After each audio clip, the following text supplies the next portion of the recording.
Ake sikhulume-ke ngale sign ekudala ngilokhu ngikhuluma ngayo, kuma-cube root la nama-square root. Mawubona leya sign, it's called a straight sign. I-sign yama-roots, S-U-R-D, le sign. Mawubona kubhalwe lento kanje wangabhalwa u-2 lapha, kusho ukuthi i-square root.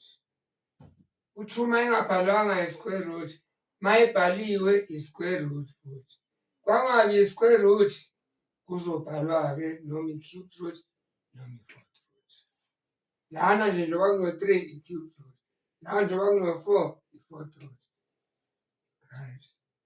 La njengoba kuno-3 i-cube root.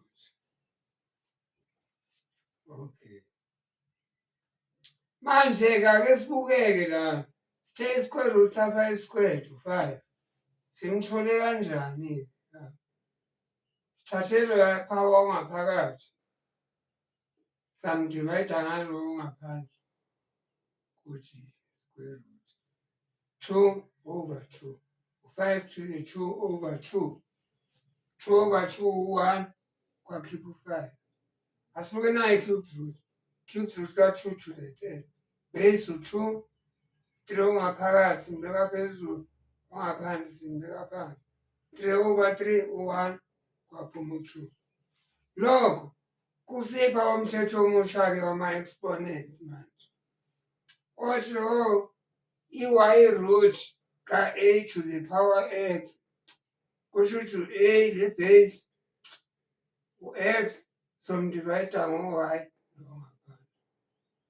Yiwo-ke umthetho. Iphela lana-ke i-topic yethu yanamhlanje, ama-squares, ama-cubes nama-roots. Bye bye.